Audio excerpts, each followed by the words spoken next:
Hello my friends, just out here planting my jalapenos. Uh, we had a huge heat wave and a drought, and when I was trying to harden off my tomatoes and my jalapenos, I lost most of my plants, and these are the last 8 jalapeno plants I had. It's now the beginning of August, and these have been sitting up on my covered deck in the shade because the heat wave and no rain and bright sun. I didn't bring them down here.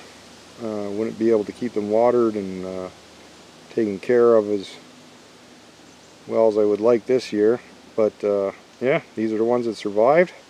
So I'm just planting them in the ground, and I thought I'd give you a few tips here on not just planting jalapenos, but any peppers and tomatoes also.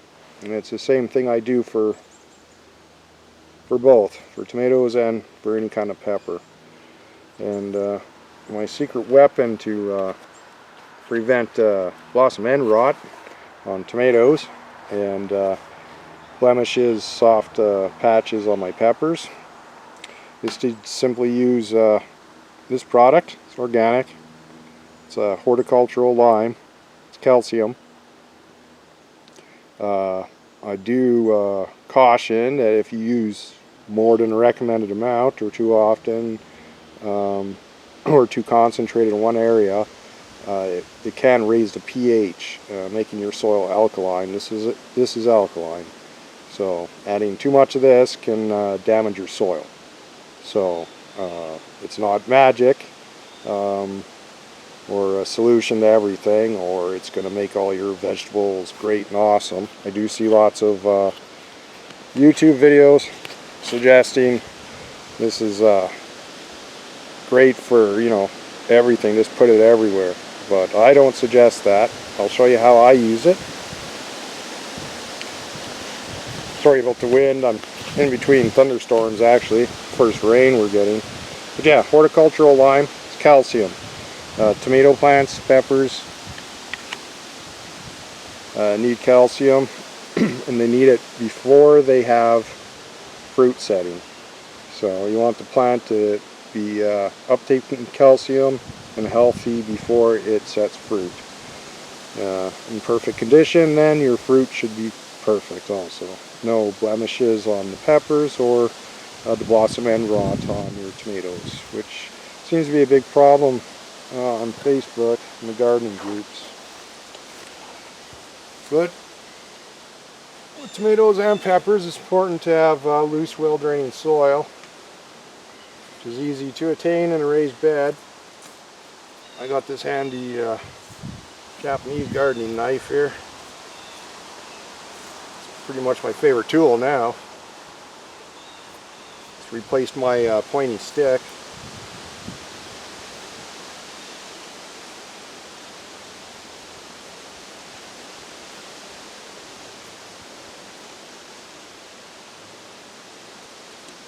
Now with the seedlings, and then when I replant them up,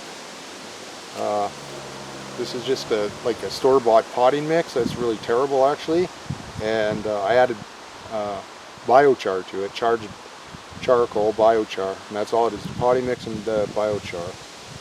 I wouldn't add lime at this point, even mixing into a large amount of the potting mix. The charged biochars should be fine and they shouldn't be in here very long. When you're keeping your seedlings, ideally you're either upplanting them to a larger pot or you're planting them out. Alright, so for one seedling, generally I put about a tablespoon. I don't know where I'm holding this, and this is a coconut shell. It's not a tablespoon, and this is probably about 2 tablespoons in there. But about a tablespoon. I just sprinkle some into the hole, and then a little bit in the dirt around it. I don't know how well you can see that, but and just mix it in.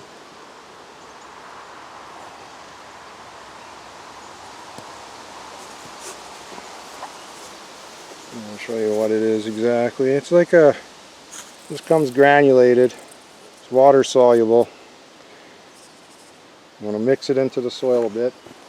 Don't have to be too concerned about it.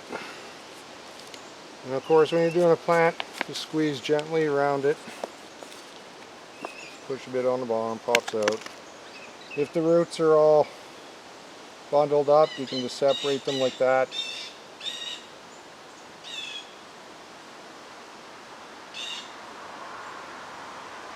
And tomatoes aren't too fussy how far down they go. They're pretty forgiving. The stem's not going to rot off of it or nothing.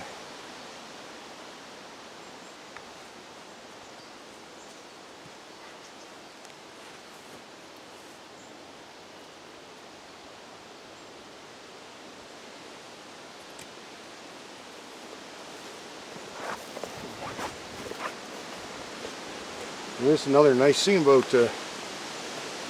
4-foot raised bed is 4 foot wide. You can reach the middle from either side. So you get a lot of space to work, and it's easy. Fairly easy on the back. So again, I'm just going to sprinkle in around the edges and the bottom, about a tablespoon. 1 kilogram of this stuff is good for 10 cubic meters of soil, which is a lot of soil. So you don't need a whole bunch of it. You stir it in good and then mix it up.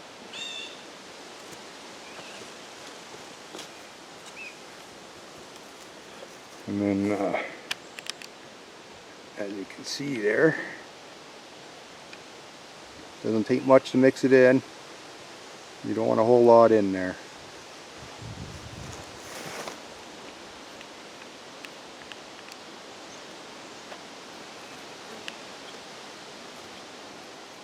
This is more of a preventative measure than anything. I'm not saying if you don't do this, you will get blossom end rot in your tomatoes, or possibly damaged fruit on your peppers, blemishes and soft spots. Sometimes people think it's worms eating it or something, but it's probably calcium deficiency. Dark spots and soft spots.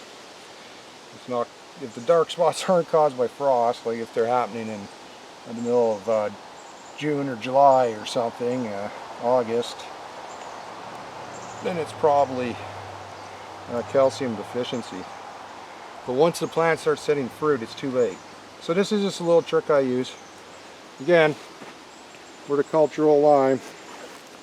I just put about a tablespoon, mix it into the bottom of the hole, and to the soil I'm going to backfill with also for each seedling. And these are mature seedlings too, they're not just sprouted. And again, everything when you're planting, it's good to water it in. I just got rainwater in the jug, and this isn't iced tea, it's compost tea. Actually, it's more like it's very concentrated, it's like liquid soil. But I'm going to make a video how to make this too. This is super easy. This is great fertilizer. When you make it, it doesn't take much. It's maybe one part fertilizer to 10, even 20 parts water. So there I put maybe a quarter of a cup. It's turned to water, kind of nasty. It smells really nice too. You can tell it's fertilizer by its smell. But yeah, and this is the only fertilizer I would ever use. I'm only using it now because these plants have had a rough start. And this is fresh soil in here with fresh biochar. It might not be fully charged. And this is the same stuff that I've been charging my biochar with. So again, tomatoes and peppers, you need loose, well-draining soil, which is easy to attain in a raised bed. With the soil mix I use, make myself for free at home, simply my native soil, biochar, and leaf and grass mulch that's been allowed to cold compost and is fungal dominated. So again, secret weapon against blossom end rot. But the proper time to use it is when you're planting your plants are about that size, tomato or peppers. But yeah, that's about it. Not the most exciting video, but that's how I get good jalapenos and good tomatoes. And it's very easy. It's a preventative measure. You do it once when you're planting, and you don't have to worry about calcium unless you got some problem or your soil goes anaerobic. But loose, well-draining soil, as you can see this is, and yeah, should be no problem. I'm planting these late in the season, but the method is still the same and would work anywhere, right? Anywhere you need some extra calcium for your plants, or you're suffering some blossom end rot on your tomatoes or soft blemish patches on your peppers. This is the solution. Once you see that stuff on your fruit, it's too late. No matter what you read on Facebook about eggshells or Tum pills or pouring milk on it, that's all a waste of your time and money. If you want to prevent that stuff, you have to do it when you plant. Add some lime, some calcium in form. See, you can put eggshells, right? Everyone, oh, put eggshells. Eggshells take years and years to break down. They're also alkaline. This is water soluble. It won't stay in the soil, so even if it raises your pH a little bit, it'll dissipate with the water leaching. But I have biochar in mine, so I'm not worried about pH. It's a buffer. Same with the large organic composition with the leaf and grass mulch. Also acts as a pH buffer. But that's another story. This was about adding lime to prevent blossom end rot on tomatoes and soft mushy patches on your peppers. So I hope it was helpful a little bit.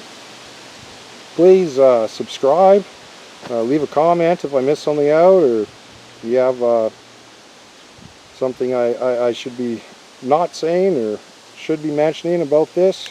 I'd love to hear it. And yeah, wherever you are, whenever you watch this, hope you're having a great day. Peace.